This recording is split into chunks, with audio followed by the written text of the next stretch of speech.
change in our life. Okay, so this is just a small example. Number 2 assessment used by psychologists in the management of chronic illness is cognitive behavioral therapy. Okay, work on the thoughts and also belief system.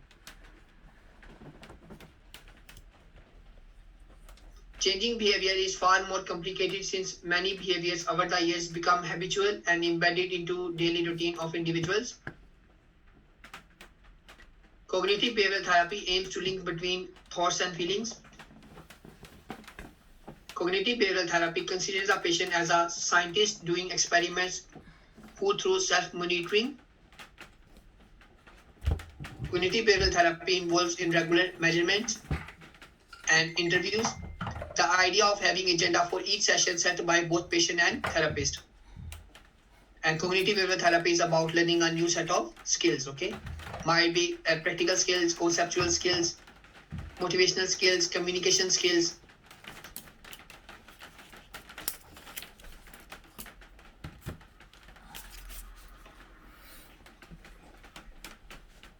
Antony and colleague in 2002 have developed a detailed system of changing irrational thoughts by using rational through replacement, a system that normally used in cognitive behavioral therapy, and this is known as ABCDE system. Okay, A for awareness, B for beliefs, C for challenges, D for delete, and E for evaluation. Okay, A for awareness means self-talk. The service user, the patient, should be aware of about his or her ideas, thoughts, habits, and behavior, and beliefs, and the beliefs to change the bad behaviors. Okay, and adapt the good behavior. Challenge clients learn to challenge the irrational thoughts by asking to provide evidence. And delete clients need to delete the self-statement and replace them with constructive cognition, good thoughts, productive thoughts that can involve thinking through alternative explanations, different ways of making sense of what happens to them. And then evaluate. Evaluate means doing evaluation. What went wrong? What was achievement? Do I need to do the assessment again, or I am feeling good changes in my life? Number 3 assessment used by psychologists is motivational interview. Okay, again, this is both is a bilingual, means both communications involved between the service user and also between the psychologist. Okay, if considering people go through stages when they are unmotivated to change their behavior, then it seems to be little point offering them an interventions for behavior change. His intention is one of the good predictors of behavioral intentions. Motivational interviews was developed by Miller and Rolnick in 2002.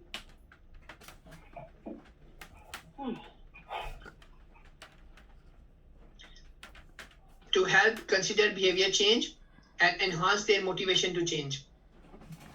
Using the stages of change behavior perspective from pre-contemplation to contemplations. Therefore, according to motivational interview, people are encouraged to think about their behavior in ways to realize they should change.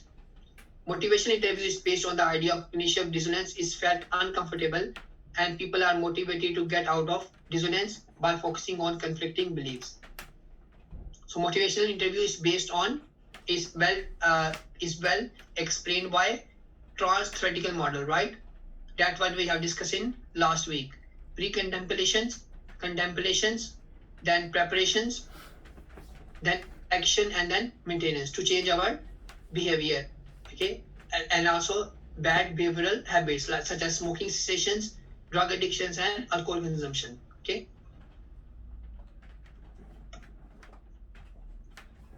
Then so the assessments used by psychologists are cognitive behavioral therapy, behavior modifications, and motivation interview. That's what we have discussed in this slide.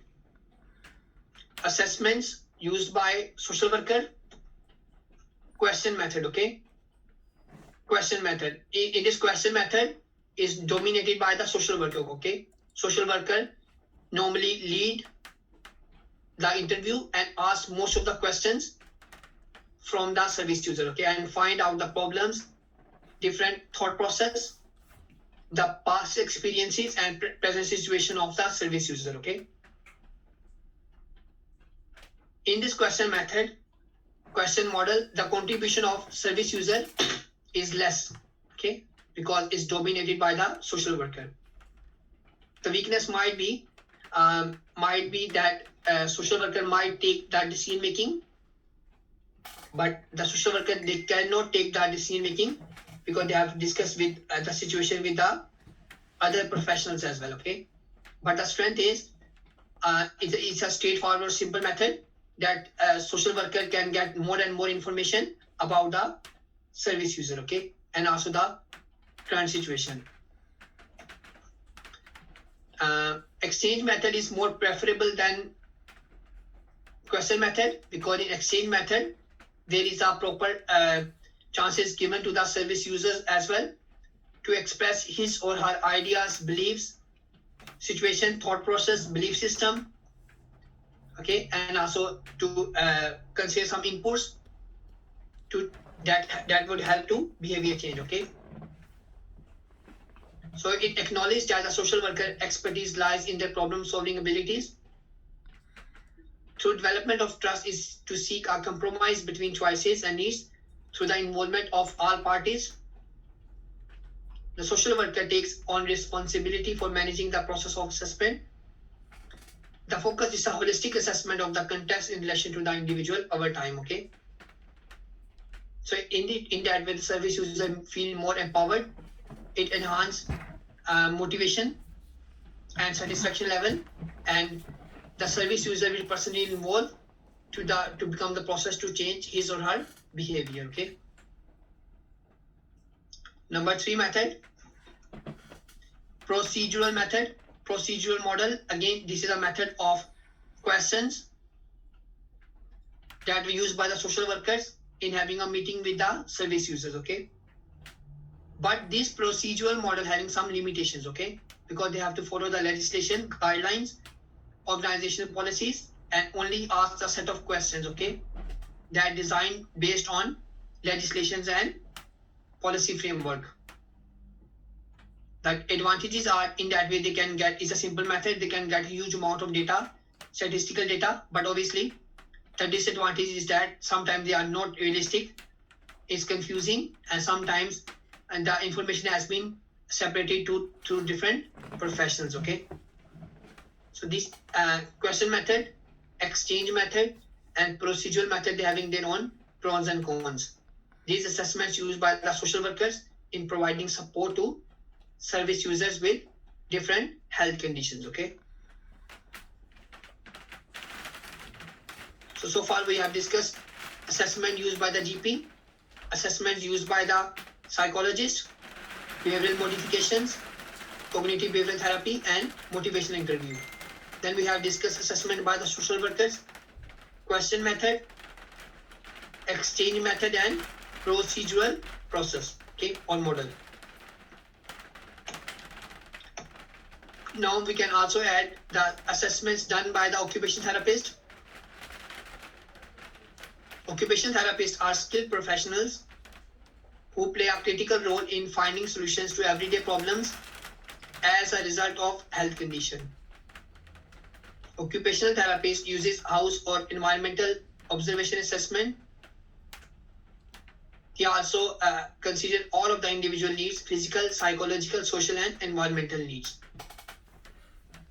Because obviously that's what we have discussed in learning outcome 1. The physical needs, psychological needs, social needs, environmental needs, and behavioral needs, they having an impact on our lives. Occupational therapists can lead to with a cardiac rehab team is enabling patient to return to and remain in work, for example, okay. So they're providing different sort of support, okay. Occupational therapists can provide support in terms of supporting patient returning to work, return to meaningful occupations, goal planning, setting goals, provide equipment, relaxation therapies, sleep hygiene recommendations, pacing and energy conservations, and also activity analysis. Okay, different sort of activity. Exercise is one of the example. Okay. So number 2 example we are going to cover is cancer. Okay, same as cardiovascular disease, cancer is another example in which the early detection and rapid diagnostic and assessment center they play a very important role in the early screening and the detection of cancers, right? Because you know that cancer having different types, right? Hodgkin, non-Hodgkin's, blood cancer, for example, lung cancer, prostate cancer, right? Breast cancer. Okay, so obviously in that way, and sometimes the symptoms are not very defined. Okay, so that's why early screening, early detection play a very important role. And also different professionals and their assessments, they are very important role in the detection, diagnosis, and the management of particular cancer. Okay. Third type in this slide we have discussed is chronic pain.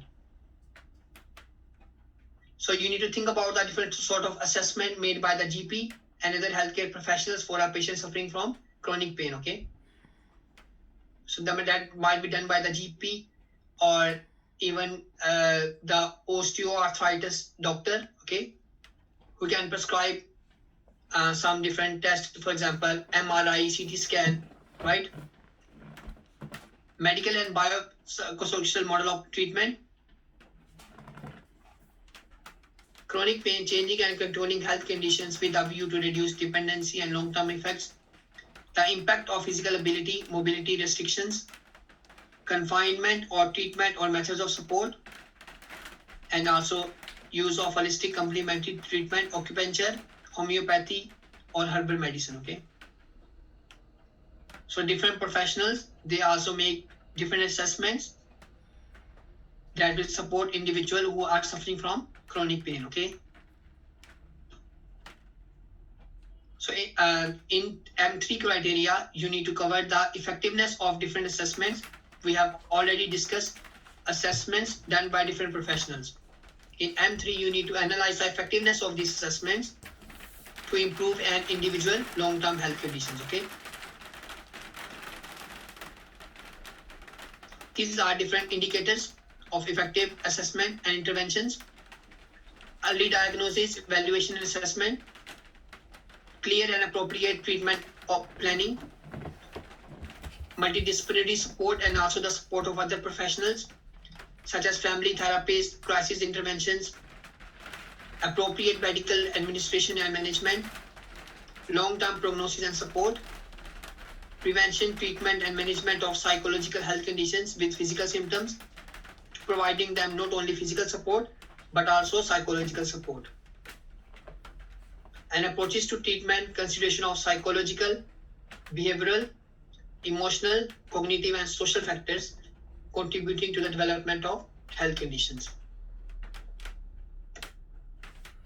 Obviously, the effectiveness would be it will enhance doctor-patient relationships by the assessment, so that when the GP will do a proper assessment and proper counseling session with the patients to understand the physical problems, psychological problems, and also emotional problems. Okay, and also the background history, and also give the time to the patient to express his or her ideas, opinion, choices. Okay, to provide evidence-based practice.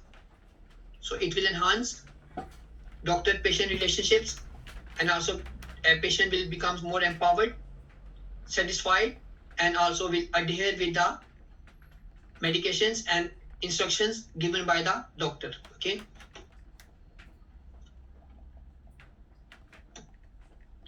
The effectiveness of assessment and treatment, very important, adherence versus non-adherence, right?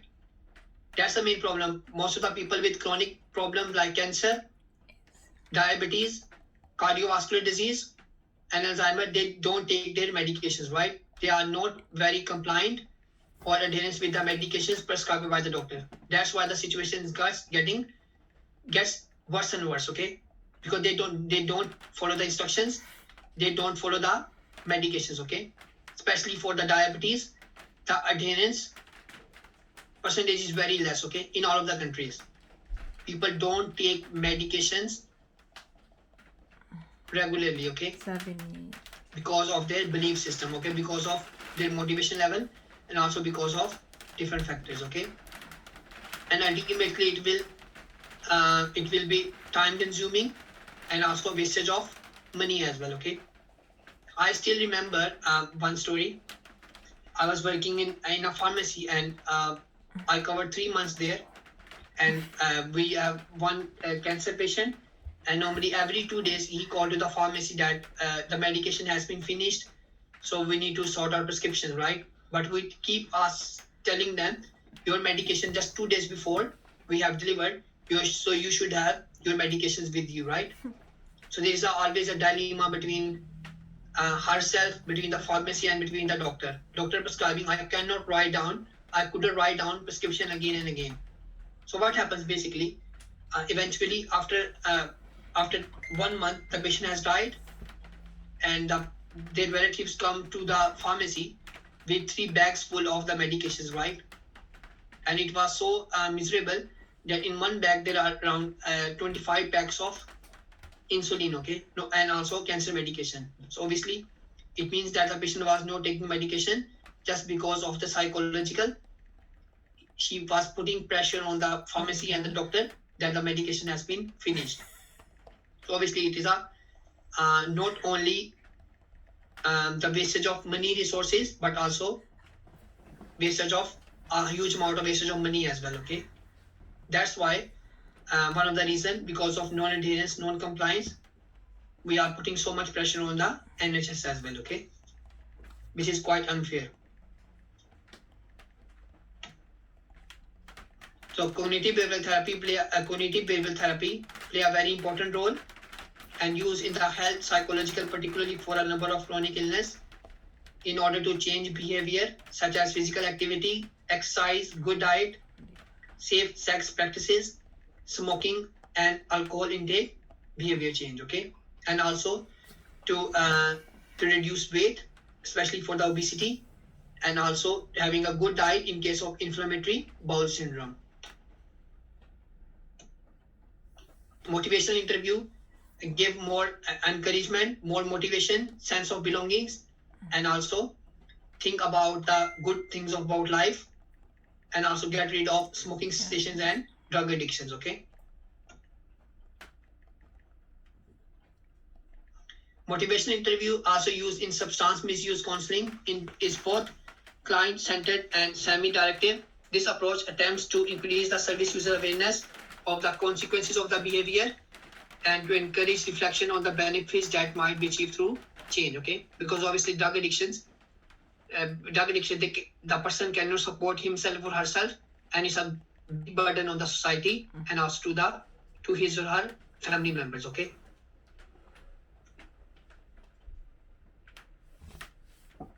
So in P3 criteria, you need to cover different forms of assessments.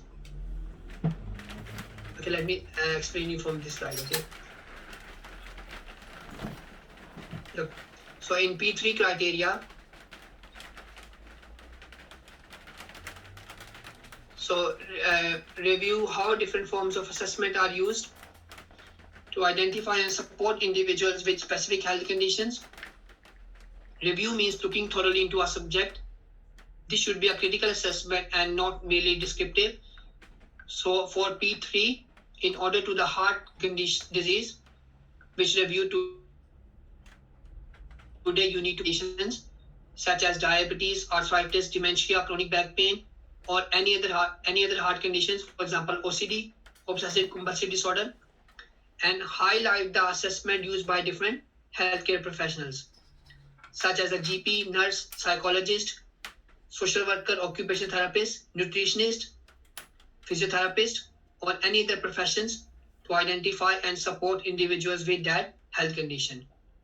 And in M3 criteria, you need to provide the effectiveness of different assessments used to improve an individual long-term health conditions, right? For example, the effectiveness of motivational interview, effectiveness of cognitive behavioral therapy, effectiveness of adherence versus non-adherence, okay? And also it will enhance doctor-patient relationships, okay? So in that way, you can cover your P3 criteria and also M3 criteria, okay? So these are slides that in teaching week 4 that will help you in P3 and also M3 criteria, okay?